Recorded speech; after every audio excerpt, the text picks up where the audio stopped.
ہمارے حضرت بہت استقامت والے تھے، لیکن پھر بھی فرماتے تھے کہ یہ اللہ کا فضل ہے کہ اللہ نے ہم پہ 5 نمازیں فرض کر دی، آپشنل نہیں رکھا۔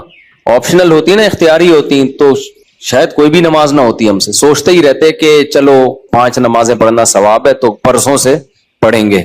اللہ نے ایسی فرض کی ہے کہ زمین آسمان ادھر سے ادھر ہو جائے، سفر میں ہو، حضر میں ہو، بیماری میں ہو، خوشی میں ہو، غم میں ہو، یہ نہیں چھوڑنی، ٹھیک ہے نا؟ تو مجبور ہیں بھائی، اللہ نے کہا کہ میں کوئی عذر مانوں گا ہی نہیں، سفر ہو کچھ بھی ہو پڑھنی ہے۔ ہم پہ ڈال دی جاتی کہ ٹینشن میں ہو تو چھوڑ دو، خوشی میں ہو تو پڑھ لو، تو ہم تو یہی سوچتے رہتے ہیں بھائی ابھی تھکاوٹ ہے، آج رات دیر سے سویا ہوں تو فجر میں اٹھ گئے تو نیند پوری نہیں ہوگی، تو ایسا کریں گے 11 بجے پڑھ لیں گے، یہی سوچتے رہتے۔ اللہ میاں نے کہا کہ رات دیر سے سو، جلدی سو، یہ تمہاری ٹینشن نہیں ہے، یہ تمہاری ٹینشن ہے، یہ میرا مسئلہ نہیں ہے۔ میں نے کہہ دیا ہے فجر کا مطلب فجر ہے، ظہر کا مطلب ظہر ہے، عصر کا مطلب عصر ہے۔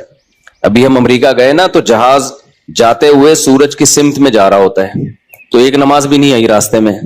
ہم نے ظہر پڑھ تو لی، لیکن نہیں بھی پڑھتے تو امریکہ پہنچ کے بھی مل جاتی، کیونکہ سورج کے ساتھ ساتھ چل رہے ہیں۔ واپسی پہ مخالف آ رہے ہیں تو ٹھکا ٹھک نمازیں آ رہی ہیں۔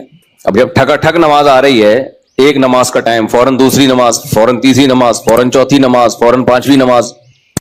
اور اللہ نے فرض نماز میں کہا ہے کہ کھڑے ہو کے پڑھو، قبلے کی طرف پڑھو۔ یہ ممکن نہیں ہے تو پھر مجبوراً بیٹھ کے پڑھو، لیکن فرض نماز پھر بعد میں لوٹانی چاہیے، کیونکہ فرض نماز اصل میں قیام بھی فرض ہے اور قبلہ رخ ہونا بھی فرض ہے۔ تو اب ہمارے ساتھ دوست تھے، انہوں نے کہا کیسے؟ میں نے کہا مجبوراً بھائی پڑھنی پڑے گی، اللہ کا حکم ہے، نماز آپ سفر میں نہیں چھوڑ سکتے۔ اللہ نے 4 کی 2 کی ہی اسی لیے کہ میں نے 4 کی 2 کر دی ہیں، چھوٹی کر دی ہے، اس لیے کہ چھوڑنا نہیں ہے، آدھی کر لو۔ چھوڑنے کا آپشن ہوتا تو اللہ پھر کہہ دیتا ٹینشن میں ہو تو چھوڑ دینا، نہیں تو پھر پوری پڑھ لینا، یہ کہتا نا اللہ تعالیٰ۔ اب جب نماز کا ٹائم آیا، ہم نے کہا بھائی نماز پڑھنی ہے، تو وہ نماز میں جہاز میں جگہ کہاں دیتے ہیں؟ خیر ہم نے ریکویسٹ کی تو جگہ آگے، انہوں نے کہا آگے جا کے پڑھ لو۔ تو ہم نے کیا کیا، ہم نے کہا بھائی آج کل ایک ایپ آ رہی ہے جو لوگ جہازوں میں سفر کرتے ہیں، اس کا نام ہے حلال فری کر کے کچھ ہے، نام بھول گیا میں، بڑا زبردست نام ہے، آپ لوگ نوٹ کر لیں، وہ کبھی جہاز میں سفر ہونا، حلال ٹرپ، یہ ایپ ڈاؤن لوڈ کر لیں اپنے موبائل میں۔ اور اگر ڈاؤن لوڈ نہیں ہو رہی تو ڈائریکٹ گوگل پہ بھی سرچ کی جا سکتی ہے، حلال ٹرپ گوگل پہ لکھیں تو وہ ایک ویب سائٹ آ جائے گی، وہ کھولیں، وہ آپ سے مانگے گا جہاز کے ٹائمنگ کیا ہے، کدھر سے کدھر جا رہا ہے، کیا تاریخ ہے، آپ اس میں ڈالیں گے، ٹھک کر کے وہ بتا دے گا کہ آپ کی جو گھڑی میں اس وقت ٹائم ہو رہا ہے اس کے مطابق فجر کتنے بجے، ظہر کتنے بجے، عصر کتنے بجے، مغرب کتنے بجے، عشاء کتنے بجے، اور اتنے بجے قبلہ کہاں ہوگا، اتنے بجے قبلہ جہاز میں کس سمت میں ہوگا۔ تو بڑی خاندانی ایپلیکیشن ہے، تو وہ آپ جیسی ڈالیں گے ٹھک کر کے، تو ایک گھڑی آپ ایسی رکھیں جو چینج نہ ہو ٹائم اس کا۔ تو یہ خوب مسئلہ سمجھ لیں کہ جہاز میں آپ کو کھڑے ہو کر نماز پڑھنی ہے، اگر ممکن نہ ہو اجازت نہ دیں پھر مجبوراً بیٹھ کے پڑھیں، لیکن اس نماز کو لوٹا لیں۔ تو ہم نے تو کھڑے ہو کر اجازت مل گئی تھی، ہم نے کہا چلو پڑھتے ہیں۔ اس میں یہ آسانی ہے کہ ظہر اور عصر اکٹھی، لیکن کیسے اکٹھی؟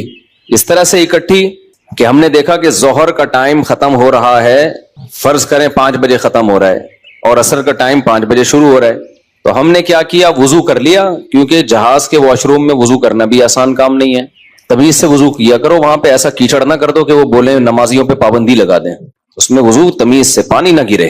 میں تو وضو کر کے ٹیشو سے سب نیچے صاف کرتا ہوں، تاکہ کوئی نیا بندہ جائے نا، وہ یہ نہ کہے یہ مولویوں کی وجہ سے دیکھو کیچڑ کتنا ہو گیا، برا امیج نہ جائے، تو صاف ستھرا کر کے بالکل اس کو، کوئی بات نہیں، ہاتھ خراب ہو جائے گا اس کو دھو لو آرام سے، لیکن امیج اپنا خراب نہ کرو کہ یار یہ نمازی لوگ جب بھی جہاز میں آتے ہیں کیچڑ کر کے جاتے ہیں۔ ایک نے مجھے بتایا، پائلٹ نے، کہ ہم کہیں جا رہے تھے، کہیں اجتماع تھا، تو سارے نمازی بیٹھے ہوئے تھے جہاز میں، تو کہہ رہے جہاز کی حالت یہ ہو گئی تھی کہ جیسے کوئی تالاب بنا ہوا ہوتا ہے، سارے وضو کر کر کے آ رہے ہیں گیلے پاؤں کے ساتھ پورے جہاز میں، نا کہہ رہے ہیں ایسا کیچڑ ہم نے زندگی میں کبھی نہیں دیکھا جہاز میں، تو کتنا برا امیج گیا نا۔ تو اس لیے صفائی ستھرائی کر کے، وہ ان کو لگے کہ کوئی بات نہیں یار، اگر یہ وضو کر بھی لیتے ہیں تو واش روم میں ذرہ برابر بھی گندگی نہیں ہوتی، تو صاف ستھرا کر کے نکلو باہر۔ اس بیان ابھی شروع کروں گا، لیکن یہ بھی ضروری بات ہے تاکہ جہازوں میں بھی نمازوں کا اہتمام کریں۔ اللہ کو نماز بہت زیادہ محبوب بھی ہے، اور اللہ کے ہاں جتنی ویلیو نماز کی ہے نا، اتنی کسی حکم کی نہیں ہے۔ اللہ نے نہیں چھوڑی ہے، میں نے دیکھا ہے لوگ جہازوں میں نمازیں گول کر رہے ہیں، ٹرینوں میں نمازیں گول کر رہے ہیں، شاپنگ میں نمازیں، ہو بھائی میدان جنگ میں اللہ کہہ رہا ہے، میدان جنگ میں کہ نہیں، اگر تم میدان جنگ میں کھڑے ہو کر پڑھ سکتے تو پیدل پڑھ لو, سواری پہ پڑھ لو. اے اللہ بعد میں پڑھ لیں گے نا, جنگ سے جب فارغ ہو جائیں گے پھر پڑھ لیں گے, ابھی کیا ٹینشن ہے. اللہ نے کہا ان الصلاۃ کانت علی المؤمنین کتابا موقوتا, نماز مومنین پر مقررہ اوقات میں فرض ہے, یہ نہیں ہے کہ بعد میں پڑھ لو. کتنے آرام سے کہتے ہیں بھی سفر میں ابھی کہاں جائیں کیا کریں. نہیں بھائی, نمازی آدمی زمین آسمان ادھر سے ادھر ہو جائے وہ کہتا ہے بھائی چھوڑنی نہیں ہے, کچھ بھی ہو جائے. آج نمازی بھی نمازی نہیں رہے ہیں. تو ہم نے یہ ضرور کیا کہ اس میں وضو بہت مشکل کام ہے, تو اس میں پھر ہم نے یہ کیا کہ بھائی 5 بجے جیسے اپلیکیشن سے پتہ چل گیا شافی وقت کے مطابق 5 بجے ظہر قضا ہو رہی ہے, تو بھائی 4:45 پہ یا 4:50 پہ ہم نے ظہر پڑھ لی, قبلہ رخ کھڑے ہو کر 2 رکعت پڑھی ہے. تھوڑی دیر میں عصر کا ٹائم ہو گیا, اسی وضو سے عصر نمٹا لی. سمجھتے ہو؟ تو یہ اس طرح سے نبی صلی اللہ علیہ وسلم نے نمازوں کو سفر میں جمع کیا ہے. اور یہ جو حدیث ہے نا جس میں آتا ہے نبی صلی اللہ علیہ وسلم نے بغیر کسی عذر کے سفر کے نمازیں اکٹھی پڑھی ہیں ظہر عصر کی, تو اس کا بھی یہی مطلب ہے. ایسے اکٹھی نہیں ہے کہ ظہر کو قضا کر دیا ہو یا عصر کو ظہر کے ٹائم پہ پڑھ لیا ہو, ورنہ پھر یہ جو آیت ہے حافظوا علی الصلوات والصلاۃ الوسطی, نمازوں کی حفاظت کرو خصوصاً عصر کی نماز کی, پھر اس کا مطلب کیا ہو گیا؟ اس کا تو پھر مطلب ہی نہیں بنتا کوئی. تو حدیث کی وہ تشریح کی جائے گی جو قرآن سے میچ کر رہی ہو. تو اس طرح سے پھر مغرب عشاء بھی ایسے پڑھ سکتے ہیں آپ. مغرب کو ڈیلے کر دیا, عام حالات میں یہ مناسب نہیں ہے, نبی صلی اللہ علیہ وسلم کا معمول نہیں تھا, لیکن کبھی کبھار کوئی عذر ہو تو اس طرح سے ڈیلے کیا جا سکتا ہے. تو مغرب کو تھوڑا ڈیلے کیا عشاء کے قریب. صحیح بخاری کی حدیث ہے, اس میں حضرت عبداللہ بن عمر نے اسی طرح جمع کیا ہے کہ مغرب پڑھی تلبث یسیرا, تھوڑی دیر ٹھہرے پھر عشاء پڑھ لی. تو اس سے پتہ چلتا ہے کہ جن حدیثوں میں آتا ہے اکٹھی پڑھی ہے تو ان کا یہ مطلب ہے جو بخاری میں بیان. خیر ابھی یہ ٹاپک نہیں ہے کیونکہ لوگ کہتے ہیں کہ یہ لوگ حدیثوں کو نہیں مانتے, حدیثوں میں تو 2 نمازیں اکٹھی پڑھنے کا ہے. ہم مانتے ہیں اکٹھی, لیکن اکٹھی کا مطلب کیا ہے؟ تو خلاصہ یہ کہ کسی قیمت پہ بھائی نماز قضا بولو مت کرو. دیکھو بار بار ایک بات بیان کرتا ہوں, اللہ کے حکم میں آسانی ہے, لچک نہیں ہے. کیونکہ دنیا میں کوئی بھی قانون ساز اپنے قانون کو ہلکا نہیں سمجھتا. دنیا میں جو بھی حکومت ہوتی ہے قانون بنائے اور یہ کہے کہ یہ لازم ہے, اس کے بعد پھر وہ لازم نہ کرے, اور تو اس کا مطلب خود اپنے قانون کی ویلیو کو وہ ڈی ویلیو کر رہی ہے نا. یہی مطلب ہو گیا نا.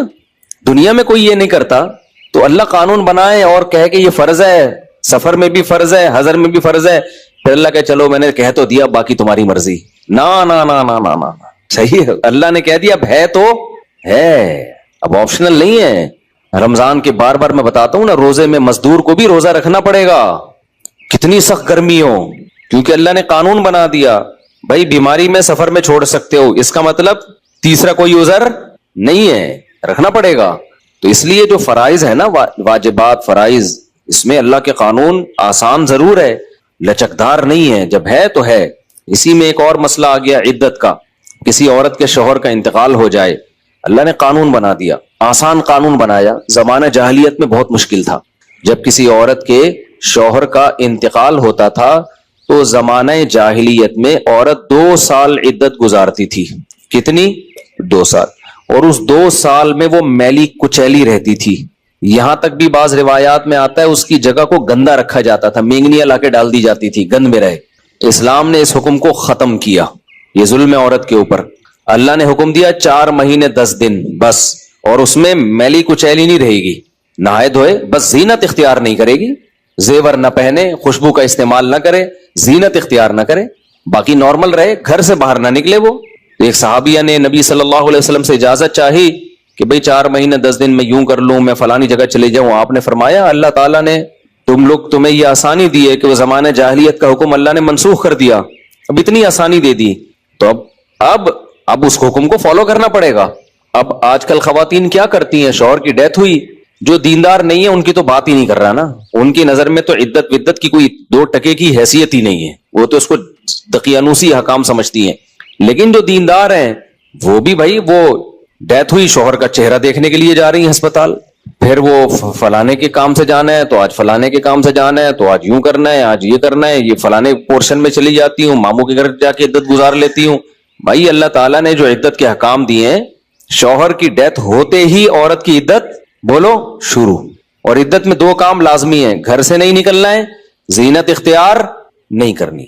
اب اس میں لوگ ہمیں تنگ کرتے ہیں، یار وہ چہرہ دیکھنے جانا چاہتی ہے ہاسپٹل میں. بھائی شوہر کو گھر لے آؤ، اگر بیوی نے اپنے شوہر کو دیکھنا ہے میت کو گھر لے آؤ. عورت نہیں روڈ پہ آ سکتی، جنازے کی چارپائی کے پیچھے پیچھے جا رہی ہوتی ہے گھر سے باہر نکل کے. پھر اللہ کو غضب آئے گا، جب میں نے ایک آرڈر دے دیا ہے اس کو ہلکا کیوں لے رہے ہو؟ عیادت کے لیے نہیں جا سکتی وہ، سمجھ رہے کہ بھئی فلاں بیمار ہے تو چلو میں عیادت کے لیے چلی جاؤں، فلاں کی ڈیتھ ہو گئی چلو میں تعزیت کے لیے. حج ختم ہو جاتا ہے اس سے. حج کی کتنے مسئلے آتے ہیں، عورت نے حج کی درخواست دی ہوئی ہے، نام آ گیا، حج پہ جانے کی تیاری ہو گئی، شوہر کا انتقال ہو گیا. اب جس دن جانا ہے 4 مہینے تو ہو جائیں گے، 10 دن رہ جائیں گے.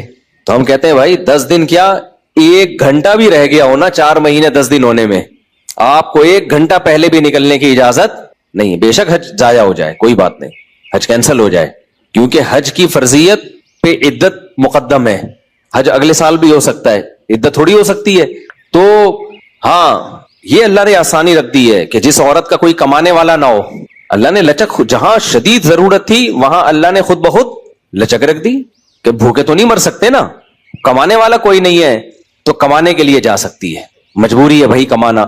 اس میں فقہاء نے بیان کیا دن میں جائے بغیر زینت اختیار کیے، اور دن میں واپس آ جائے، اور صرف کمانے کی حد تک باہر نکلے، ادھر ادھر نہ جائے. اب اس میں خواتین یہ کیوں ایسے کیا؟ بھائی اللہ کا حکم ہے، اب اس میں آپ کو چونو چرا کی اجازت بولو نہیں ہے، بس آرڈر دے دیا. پھر اللہ نے یہ بھی حکم نازل کر دیا کہ اگر عورت پریگنینسی میں ہے تو بچہ ہوتے ہی اس کی عدت ختم ہو جائے گی. دیکھو ہمارے نبی صلی اللہ علیہ وسلم بھی اللہ کے آرڈر کے سامنے کیسے اپنی عقل نہیں استعمال کرتے تھے.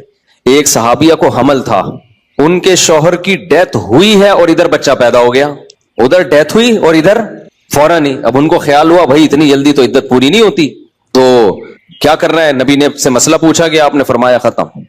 جب اللہ نے کہہ دیا وَأُولَاتُ الْأَحْمَالِ أَجَلُهُنَّ أَن يَضَعْنَ حَمْلَهُنَّ کہ حمل والی عورت کی عدت یہ ہے کہ بچہ جن لے، تو بچہ جن دیا تو اللہ نے تو نہیں کہا کہ 1 سیکنڈ بعد جنے یا 1 سال کے بعد جنے، اللہ نے یہ کہا ہے اللہ نے قرآن میں. تو ہمارے نبی بھی اللہ کے حکم کو کیسے فالو کرتے تھے.